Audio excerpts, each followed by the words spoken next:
Good evening, everybody, and welcome to Mishnah Mastery. Way.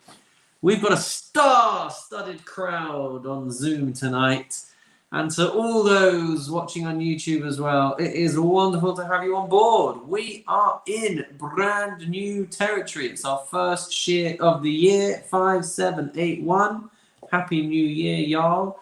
And we are going to be starting Masechet Shekalim, chapter 1, which is going to be dealing with the mitzvah of Machatzit HaShekel, which was a donation that the Jewish people brought and gave, the money of which went towards financing public korbanot, public sacrifices, such as the daily Tamid offerings and the Musaf offerings for Shabbos and Rosh Chodesh and Yom Tovim.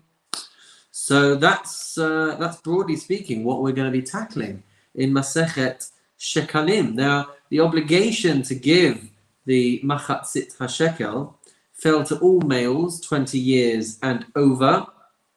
And what we're going to see is that it had to be given, the donation had to be given before the month of Nisan. And so what we'll see is that they started to collect in Adar the month before.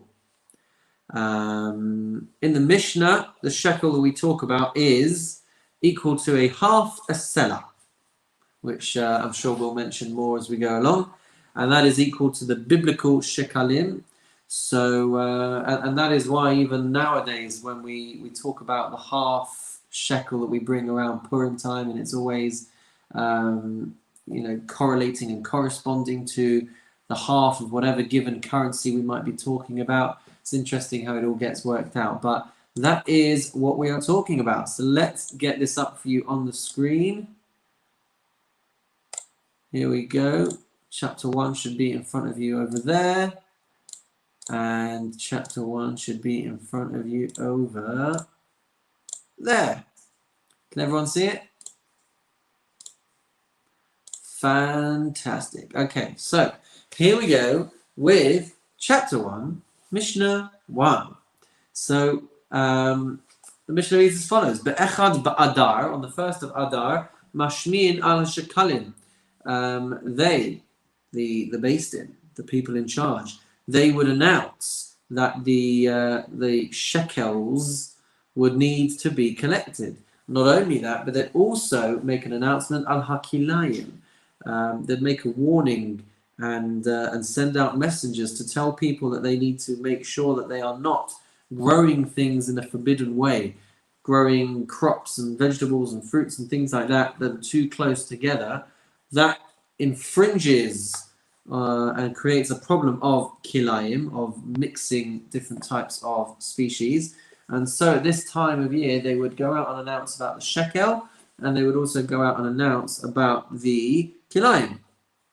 It says the Mishnah, B'chamisha asabo, on the 15th of that month of Adar, Korines HaMegillah Bakrachin, they would read the Megillah. It's Purim time.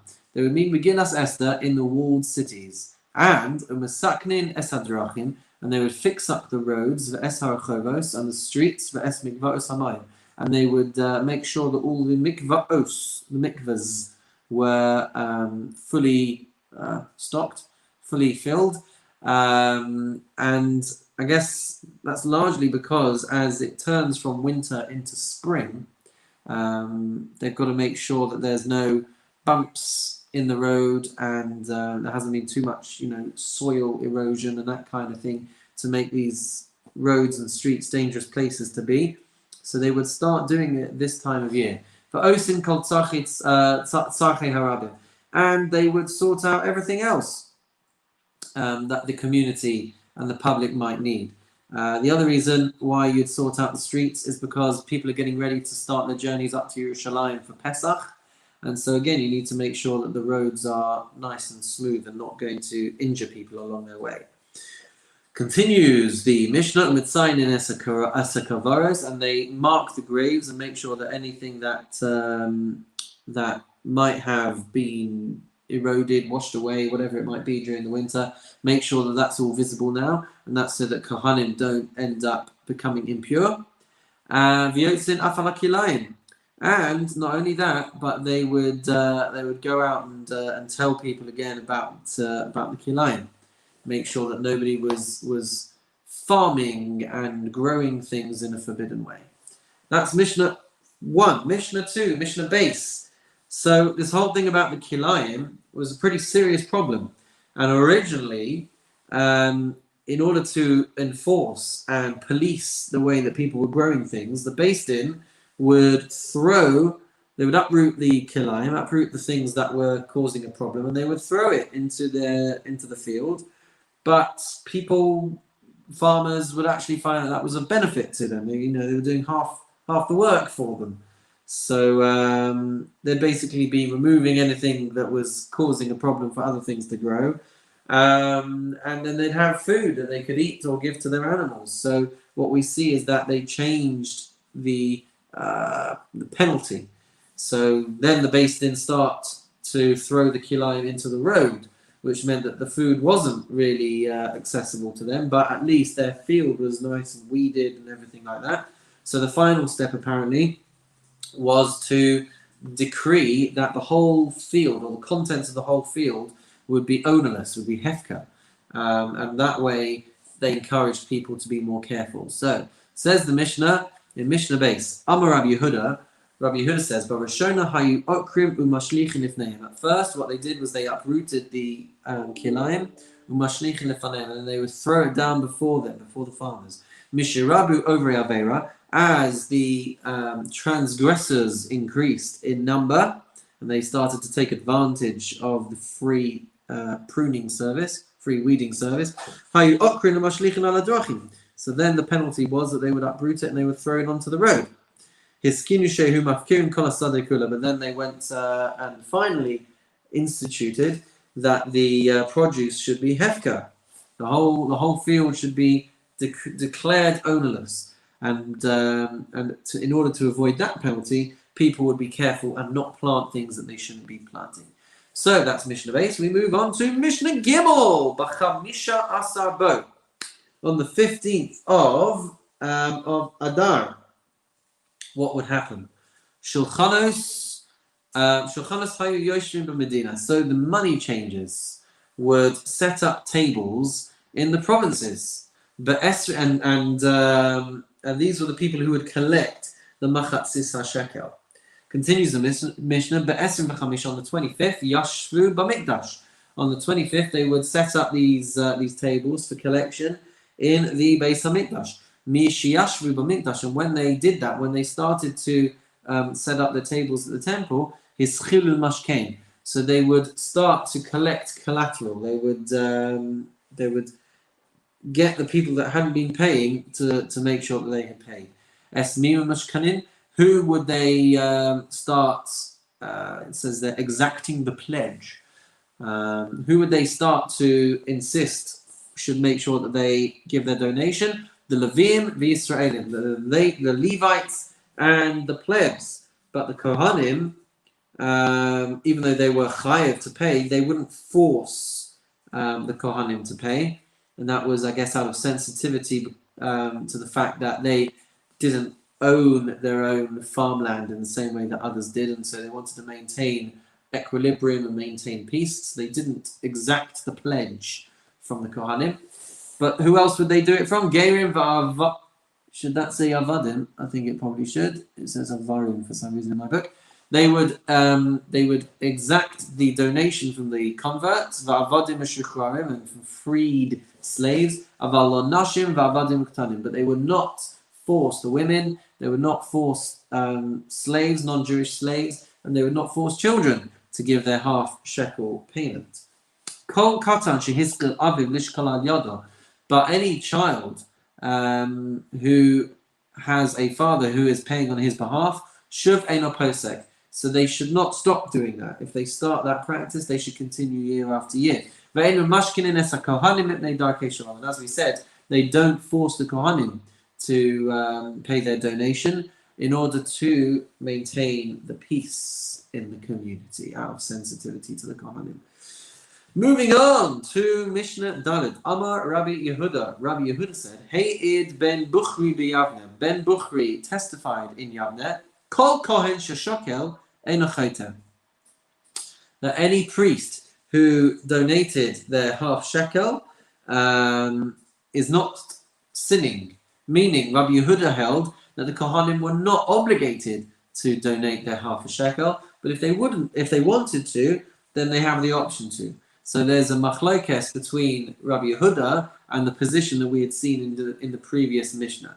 Amalo Rabbi Yochanan ben Zakkai. Rabbi Yochanan ben Zakkai said to him, Loki, this is not the case. Ela kol kohen she'eino shokel chote. Rather, any kohen that does not give his half shekel donation, he is guilty, he is sinning. Ela she'hakohanim dorshin mikra ze la'atzmam. But the Kohanim were able to expound, were able to explain the following verse for their own benefit. The verse from Vayikra chapter 6 verse 16, L'chol minchas kohen kalil tihiyeh lo se'achel. As it says in the pasuk, every meal offering of the kohen, every mincha offering of the kohen should be completely burnt up, and they should not eat it. Ho'il va'omer ushtei halechem ve'lechem apanim shalanu he'ach ne'echalim. Since the omer that they would bring after the beginning of Pesach, Ushtei halechem, and the two loaves that they bring at the end of Shavuos, the lechem apanim, and the showbreads that were brought every week in the Beis HaMikdash, since they are ours, shalom, they're brought from our contributions, he'ach ne'echalim, how can they be eaten?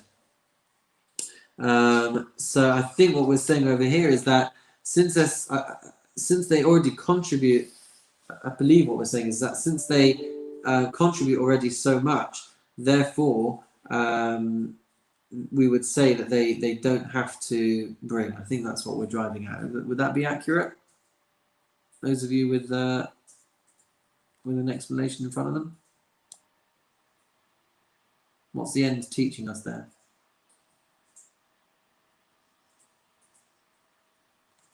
I'm just reading, hold on. No, nothing. There's nothing explaining it. So what's it saying? So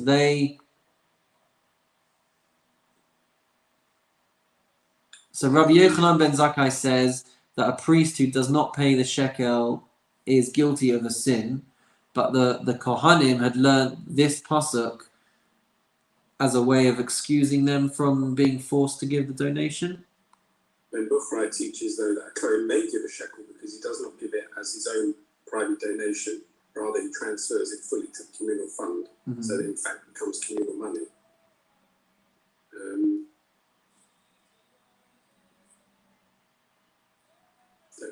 Don't know. It doesn't say anything. Okay, well there we go. There's our homework, everyone, to plumb the depths of that Mishnah. But for now, we move on to Mishnah Hey. Who can we accept the machatzit hashekel from?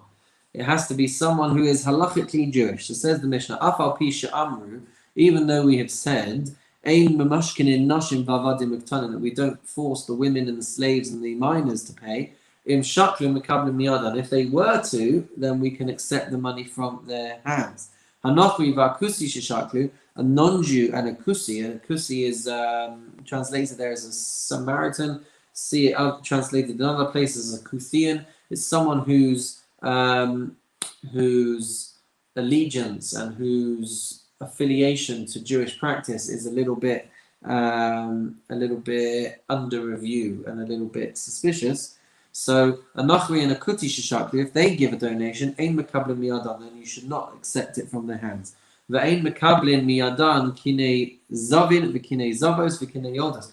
One should also not accept from them a sacrificial donation of a kinei zavin, which were the pair of birds that were brought for somebody that had a zav discharge, often translated as a gonorrheal discharge. The kinei zavos, or a woman who had this discharge, would bring a pair of birds. The kinei yoldas, and someone who gave birth would also bring a korban after they were born. So one should not accept these types of things, as well as chata'os v'ashamas, as well as sin offerings and guilt offerings, these should not be accepted from non-Jewish people. Aval, nedarim and nedavos mekablim miyadam. When it comes to voluntary offerings, things that they had sworn over, things that they had voluntarily promised to give to the Beis Hamikdash, those things mekablim miyadam that you'd be allowed to accept from their hand. Zeh haklal, says the Mishnah. This is the rule. Kol shenidav v'nidav mekablim miyadam. Anything that is offered voluntarily through their own initiative, those things can be accepted. Kol she'ein nidav v'nidav. Anything that is not coming through voluntary initiative, such as things that you would bring if you had committed or transgressed or done an aveira. These things, ein mekablim miyadam, those things you should not accept from a non-Jew. Not only that, but we see evidence from this by Ezra, who explicitly said, Shneimar, lo lachem v'lanu libnos bayis le'eloheinu. As the verse says in Ezra chapter 4, verse 3, you have nothing to do with us to build a house unto our God. So that is why we have this idea that they can bring voluntary, free will offerings, but not things that people would be obligated to have to bring. Oh, I hope I haven't offended Jeff there. Mishnah Vav. Ve'elu shechayavin b'kolbon. These are the people who would be chayav, obligated to pay the kolbon. This is a bonus, translated there as a surcharge. But it's an additional charge on top of the value of the amount that they are donating, which would be brought for various reasons. One of the reasons, I think, is, let's say you have to give a half shekel, right? So you club together with somebody else, and together you give a shekel. So there was a surcharge, there was a bonus that had to be added on to that amount. Quite why I'm not entirely certain. But I think it was there to compensate for any kind of fluctuations in monetary market value. So that's what the Mishnah is going to be talking about here. Ve'elu shechayavin b'kolbon. Jeff's trying to get back in, so if you see him, can you let him in? I don't think we have a waiting room. Oh, okay. So you won't let him in. Maybe tell him to close it all down and start again. Oh, here he is. Let's wait for him to get on. I'm back, sorry. And there we go. That's all for this week. That is the whole of Shas finished. Well done, everyone. Okay, so we're on Mishnah Vav, Jeff. And we were explaining that there is a bonus, a surcharge called a kalbon, which certain people would have to pay. And if I'm not mistaken, let's take it as an example. If two people clubbed together to give a half shekel each, and what they did was just bring a shekel, then that would be an example of someone that would have to be have this surcharge added on. And I believe it was to compensate for differences and fluctuations in monetary value of how the coins back in the day when the coins actually were of value in and of themselves and not just some imaginary arbitrary value that we attribute to our money nowadays. Can I just ask a question? Please. Do we know what sort of proportion of someone's income was a half a shekel? I don't think it was a tremendously significant amount, because nowadays we talk about it being about £1.50. So as long as £1.50 was not a tremendous financial hit back then, I believe that's the kind of. I thought we took the view today it was 50 pence, because I thought we took the view that it was half. Yeah, but don't we always like have 3 50p's like bundled together, and then we do that, like have a thing. It's either 50p or it's about £1.50. It's somewhere in between there. But yes, you're right, Mark. We do kind of say that, but I know when I was in Hale, they always used to sellotape 3 50p pieces together, and that was like the official. No, yeah, we do that actually. The official thing. So listen, I know that I call the program Mishnah Mastery, but let's be honest, I ain't no master. So these are the people who were obligated to pay the extra additional bonus surcharge. Levim v'Yisraelim v'Gerim v'Avadim v'Shechvarim. Levites, Israelites, converts, and freed slaves. Of Allah Kohanim v'Nashim v'Avadim v'Ktonim. but not kohanim or women or slaves or minors. So even though they may have been chayav to give the half a shekel, they're not necessarily all chayav to pay this extra surcharge. Says the Mishnah, Hashokel al yedei kohen, a person who pays the shekel on behalf of a kohen, or al yedei isha, or on behalf of a woman, al yedei eved, or on behalf of a slave, al yedei katan, or on behalf of a minor, patur, he's going to be exempt from this kalbon. Then shekel al yadov al yad chaveru, but if two people club together, then chayav b'kalbon echad, and they're going to be liable for one of these surcharge kalbon payments. Rabbi Meir says, shtei kalbonos, they're going to be chayav twice to pay for the kalbon. Hanosen seller v'notel shekel chayav shnei kalbonos. A person who gives a seller v'notel shekel receives a shekel. He is, and that's because a seller is worth more than he would have had to pay. So these people chayav shnei kalbonos, they are going to be liable to pay two of these bonus surcharge payments. I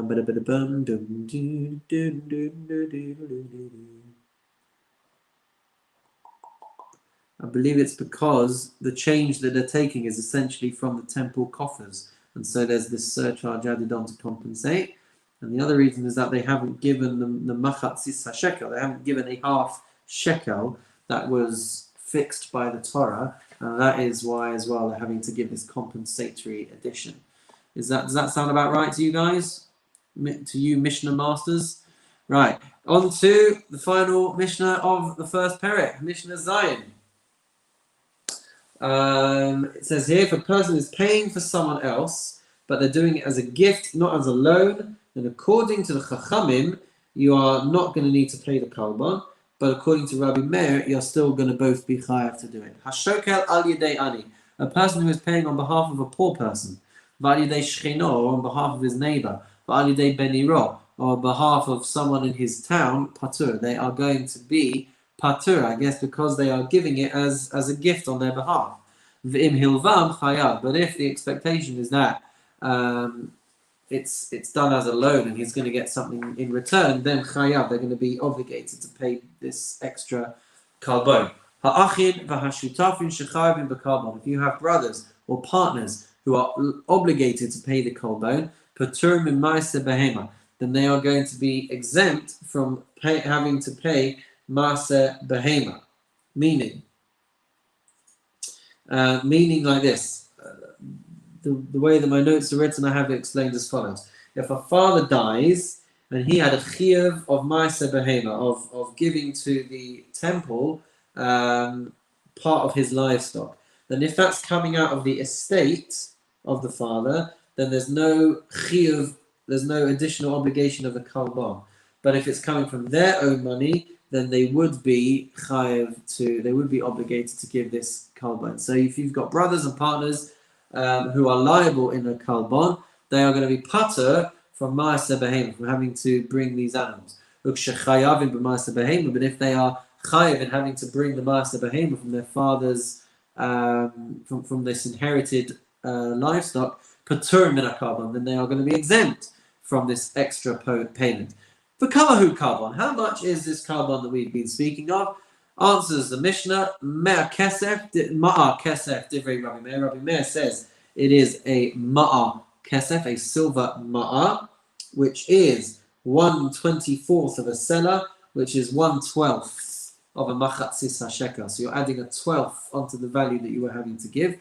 And the Chachamim say it is half of a ma'a, which will mean that it is 1/48 of a seller, which will mean it is 1/24 of the value of machatzis shekel. So you would be paying a machatzis shekel plus an extra 24th of that value. Mazel tov, everybody, on finishing Mishnah, on finishing chapter 1. Let's continue straight away with chapter 2, Mishnah Aleph. Things that happen to the Shekalim during transportation. So let's have a little look, right? Don't forget, they're collecting this money from all over the place and having to bring it to Jerusalem. Says the Mishnah Aleph, Mitzarfin Shekalim Darkonos Mipnei Masoi Haderech.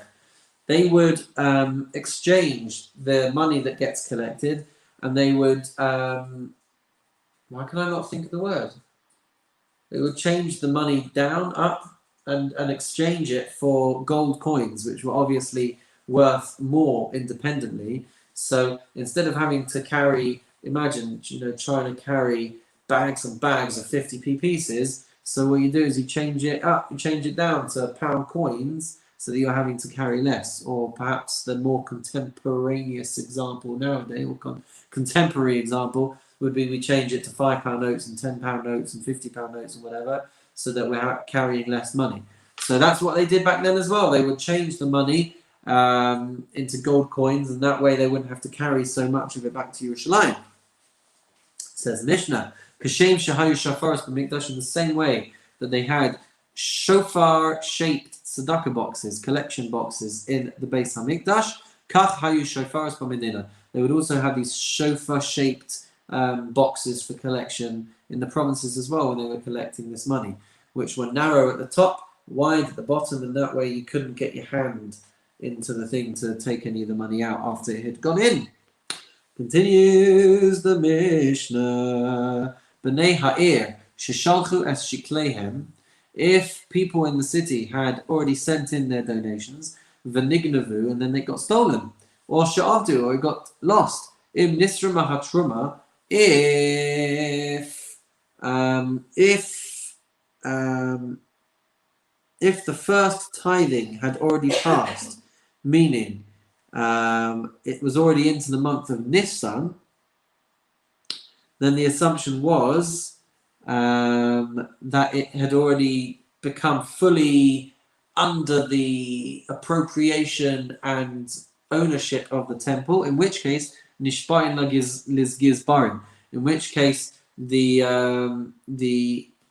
Gizbarim, the treasurers, would have to swear an oath. I think this means that they would be the ones that would have to go through any of the proceedings, any of the court proceedings, to be able to decide what would happen. It was under the treasurers, collectors' authority, and so they're the ones who are bearing the brunt of the issue. In love, and if it's before this point, then Nishbain Livnei Ha'ir, then it's the townspeople, the residents of the city, who are going to have to swear oaths and bear the brunt. And in which case, if that's the case, if Bnei Ha'ir Shoklim Tachten, and then the residents of the city are going to have to pay again a further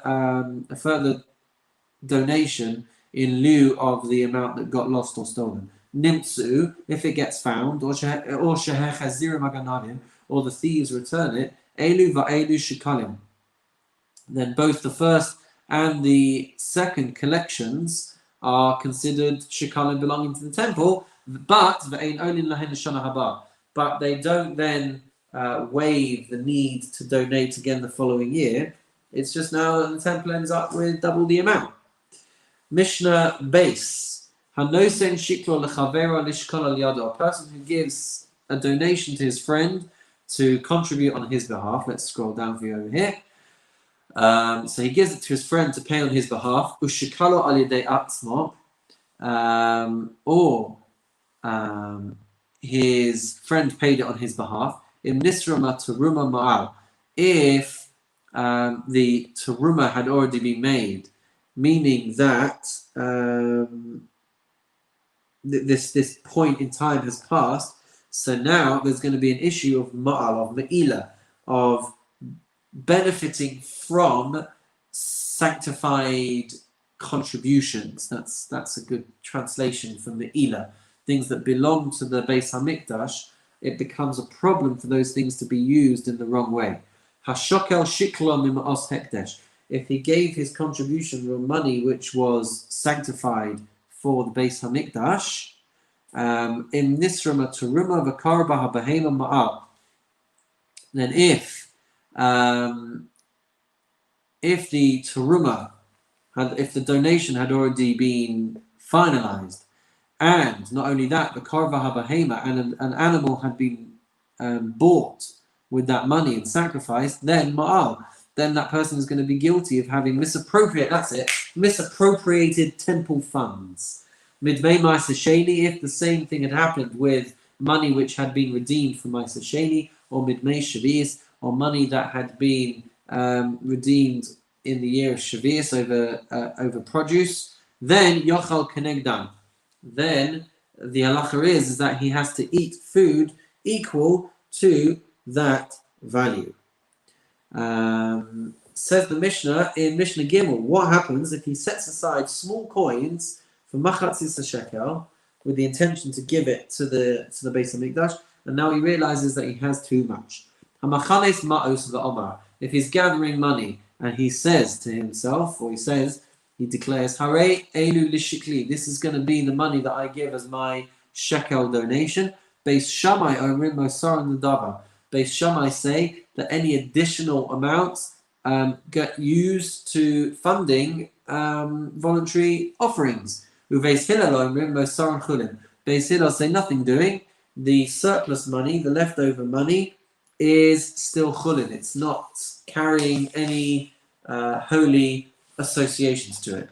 Sha'avi mehen lashikli. If the person says that I am going to bring from this money my shekel, then Shavin, Beis Hillel and Beis Shammai both agree Shamosar and Chulin, that any leftover surplus money is going to be Chulin, is going to be free from sacrificial usage. Elu lechatas, if he says that these coins are going to be used for a chatas, Shavin Shahamosar Nadava, then both Beis Hillel and Beis Shammai are going to agree that any leftover surplus money should be kept in temple usage and it should go towards a voluntary offering. She'avi mehen lachatas, but if the guy says that from the money that I've been accumulating, I'm going to bring from that money a chatas, then Shavin Shahamosa Chulin, then they both agree that any surplus money is going to be Chulin, it's not going to be sanctified for temple usage, because he said from this money, not all of this money, from this money, some of it is going to be used for a chatas. That is Mishnah Gimel. Now we move on to Mishnah Daled. Let's scroll down. Amar Rabbi Shimon. Rabbi Shimon says, Ma bein shekalim lechatas. What is the difference between shekels, the shekalim, and a korban chatas? Says the Mishnah, shekalim yesh lahem kitzvah. There's a fixed value for the amount that you have to bring for the mitzvah of shekel. Vachatas ein la kitzvah. But when it comes to a sin offering, there's no fixed value. You can bring a korban as expensive as you would like. Rabbi Yehuda says, there's not a fixed value on the shekel either. Because when the Jews came up out of Minagola, from the exile, from the diaspora, it translates it there, they would pay their shekel using darkonos. Then chazu lishkol sulaim. Then they went back and paid with seller coins. Chazu lishkol tavayim. And then they would pay with, translated there as tibs, but another kind of currency. Uvikshu lishkol dinarim. And they wanted to pay with dinarim. And a dinar is a quarter of the biblical shekel. Amar Rabbi Shimon says, Afapi chein yad kulon shava. Rabbi Shimon says, nevertheless, they are all of the same value for everyone, meaning everyone is chayav to pay the same amount. So it is a fixed value according to Rabbi Shimon. Aval chatas, when it comes to korban chatas, zeh maybe b'sela, v'zeh maybe b'shtayim, v'zeh maybe b'shalosh. One guy will bring a korban chatas that's worth one selah, one will bring another one that's worth 2 sellers, more expensive, and another one that's worth 3 sellers. The point is that it's not a fixed value. They can put as much money as they want into it. Moving on to Mishnah, hey, other offerings that contain within them an aspect of a chatas, then any additional money will go towards public sacrifices. Says the Mishnah, Mosa Shekalim Chulin, the surplus of money that gets set aside for a shekel remains chulin, but Mosa Asiris Ha'efa, if there's leftover money from funding an Asiris Ha'efa, 10th of an ephah, which is the flour that was brought for mincha, Mosa Kinei Zavin, or the leftover funds that the change you get back from buying your Kinei Zavin, the birds for a person who has a zav discharge, or a kine zavas, or a female who has a zav discharge, or kine yoldus, or the birds that were brought for a birth, v'chataos, or for sin offerings, v'ashamos, and guilt offerings. So then the change that you have left over from buying these things, mosrehen nedava, these things should all be pumped back in to the temple and used for voluntary offerings. Zehaklal, this is the rule. Koshehu ba l'shem chatas u'l'shem ashma. Anything that is brought l'shem chatas u'l'shem asham, anything that is brought for the purpose of a sin offering or for a guilt offering, those things, says the Mishnah, Mosar Nadava, those things get pumped back in to the temple. Mosar Ola, if it's leftover money from funding a Korban Ola, then that leftover money should go towards another Ola. Mosa Mincha la Mincha. Anything left over funding a Mincha should be used to fund another Mincha. Mosa Shlamim la Shlamim. Anything that's left over for a peace offering should be used for another peace offering. Mosa Pesach. Any leftover money that was used for Korban Pesach, well, that you can't really go and get another Korban Pesach because you really have no need for one. So la Shlamim. So that gets put into a Shlamim as well, a peace offering, because a Korban Pesach is a type of Shlamim offering. So you're still keeping it on the same level, but you're not buying another Korban Pesach with it. Most are Nazirim and Nazirim. The leftover money that is used for a Nazir's offering is put into another offering for a Nazir. Most are Nazir, but the leftover money set aside for a particular Nazir, Lanadava, that goes back into the temple coffers for a voluntary offering. Most Aniyim, La'aniyim, leftover surplus money that is raised for the poor, that goes to other poor people. Most Ani, leftover money that was raised for a particular poor person, La'osa Ani, still goes to that particular poor person. Most Shavuim, Lashavuim, leftover money that gets raised for freeing prisoners gets pumped back into freeing other prisoners. Most Shavui, but if it was raised for a particular captive, then La'osa Shavui, that money goes towards the ransom for that particular captive.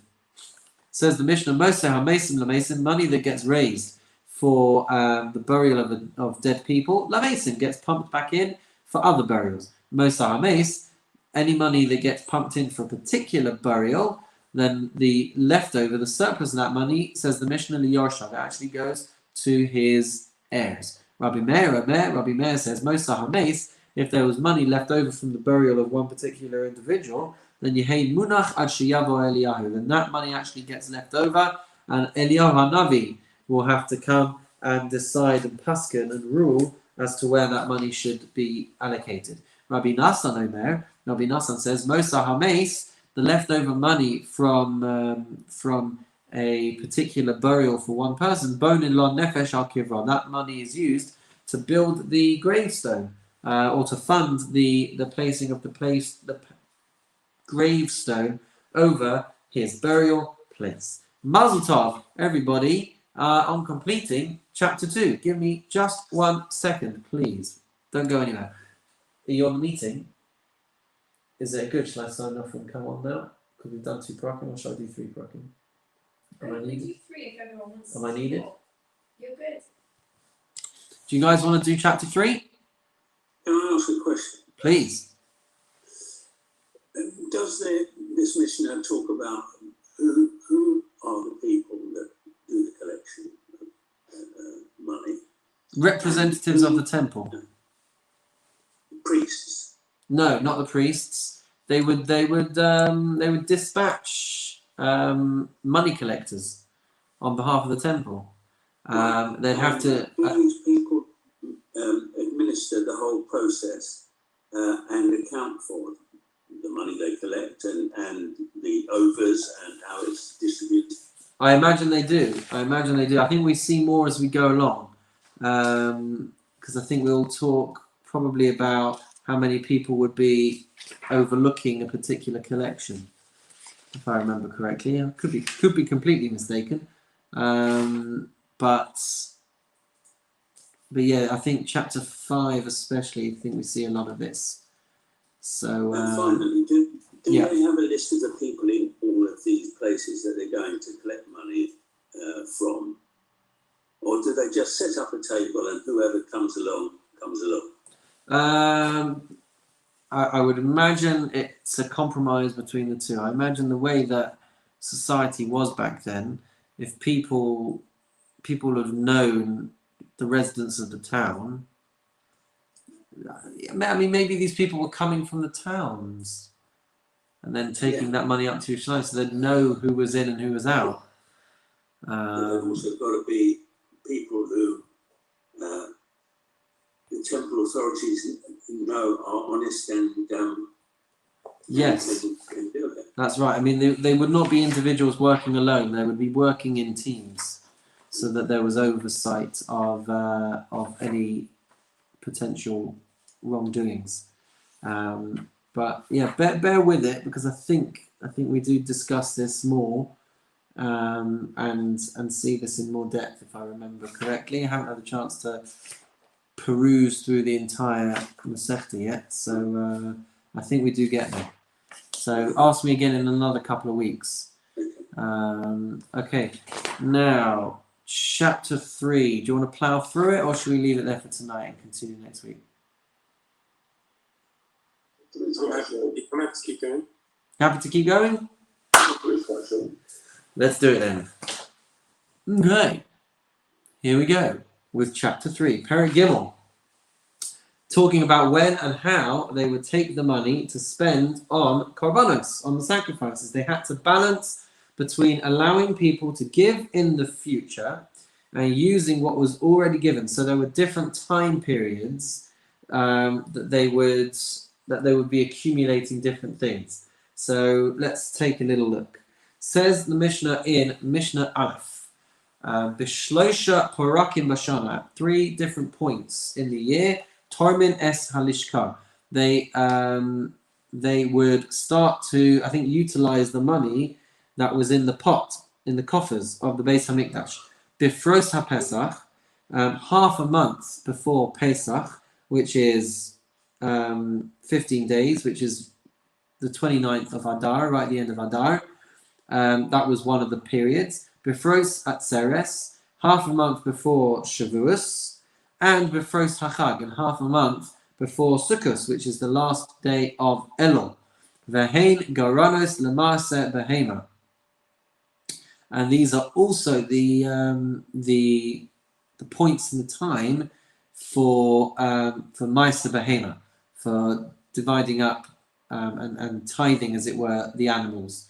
Divrei Rabbi Akiva. This is the opinion of Rabbi Akiva. Ben Azai Omer. Ben Azai says, Be'esrim v'tisha ba'adar. The 29th of Adar was one. Be'echad b'sivan. The 1st of Sivan. So he's differing there. Be'esrim v'tisha ba'av. And the 29th of Av, rather than the 29th of Elul. According to Ben Azai, those were the 3 periods of time. And the reason for Ben Azai having the 1st of Sivan as his next point is because he wanted it to be closer to Shavuos, because not so many animals would have been born between Pesach and Shavuos, so they wanted to maximize how much would be brought for Maaseh Behema, and so they squished it a little bit further closer towards Shavuos to be able to accommodate more animals. Rabbi Elazar and Rabbi Shimon Rabbi Elazar and Rabbi Shimon said, Be'echad b'Nisan, on the 1st of Nisan, Be'echad b'Sivan, on the 1st of Sivan, and Be'esrim v'Tisha be'Elul, and the 29th of Elul. Mipnei ma'amru be'esrim v'Tisha be'Elul. Why was their opinion to have it on the 29th of Elul? V'lo amru be'echad b'Tishrei, and not just to have it on the 1st day of Rosh Hashanah, of Tishrei? Mipnei shu Yom Tov, because it's a Yom Tov. V'ef shal la'aseh b'Yom Tov, and you're not allowed to tithe the animals on Yom Tov. Lefichach hiktimuhu le'esrim v'Tisha be'Elul. Therefore, the day on which you would have your cut-off point for separating out your animals was the 29th of Elul. Says the Mishnah in Mishnah Beis, B'shalosh kupos shall shalosh se'in tarmin es halishka. So what they'd have is they would have 3 baskets, each with a volume of 3 se'ah, and that is the size of the kupos, the tzedakah boxes, as it were, that the money would be put into. And not only that, says the Mishnah, as I turn the page, the chasuv bahen aleph beis gimel, and these coffers would have aleph, base, and gimel written on them as an indicator as to which was which. Rabbi Yishmael says Yavanis chasuv bahen. They weren't written in Hebrew letters; they were written in Greek letters, alpha, beta, gamma. They were written as they were written in Greek, not in Hebrew. Ein hatarim nichnas lo b'pargud chafus. So the rule was that the person who was taking out these the money, they would not be allowed to enter into the room with the money with a hem in their garment, because you could possibly slip some money into there. V'lo b'minal, you wouldn't be allowed to wear shoes. V'lo b'sandal, not all sandals. V'lo b'tefillin, you wouldn't be allowed to wear tefillin. V'lo b'kameya, you wouldn't be allowed to wear an amulet. Shema ya'ani, because if he was to become poor, then v'yomru me'avon halishcha he'ani, then they would say, well, yeah, I mean, Hashem is punishing him because he's obviously stolen from the temple coffers. Or Shema yashir, or he might get rich, and then people will say v'yomru mitrumas halishcha he'ashir, that he has managed to slip some money. So what we were talking about before, about the need to be honest, this was one of the safeguards in place to make sure that people were honest. Because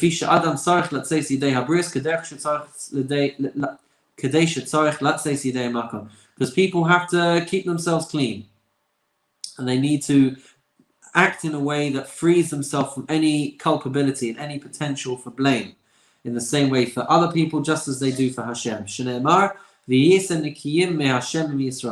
have to be clean, guiltless before Hashem and before the Jewish people. As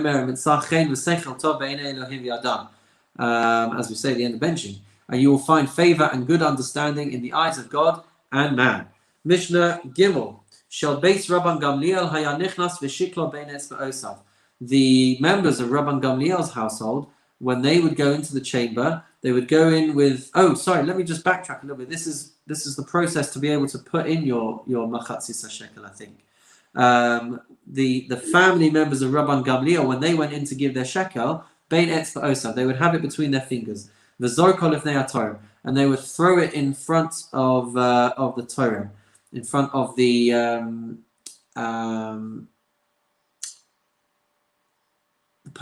translates there, the person who made the appropriation, the person giving the donation. V'haTorah miskavin v'dochako lekupa, and then it would get intentionally pressed into the kupa. Ein hatorim torim ad sheyom elahem esron. A person should not make the contribution until he first say, should I give it? V'hein omrim lo, and then they say to him, Tarom, shalosh panim. And they say, yep, go ahead, make the donation. Says the Mishnah in Mishnah Dalet, Taram es harishona. Oh, let's scroll down. Taram es harishona. When the first contribution is made, then then it gets covered with a leather cover. Once the second is made, then he covers with a leather cover. The third is not covered. In case he should forget and make a contribution from something that had already been donated. He would make the first donation on behalf of Eretz Yisrael, the land of Israel, and the second on behalf of the surrounding cities, and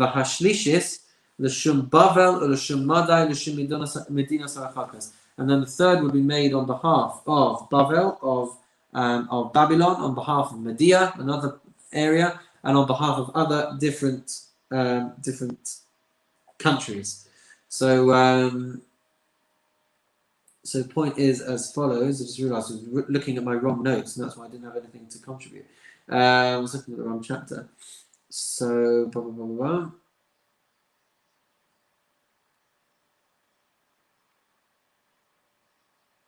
Right. Okay. I have nothing of value to add. Which means, ladies and gentlemen, that we have finished chapter 3. So Mazel Tov on finishing the 3rd chapter of Maseches Shekalim. And that's all we've got time for.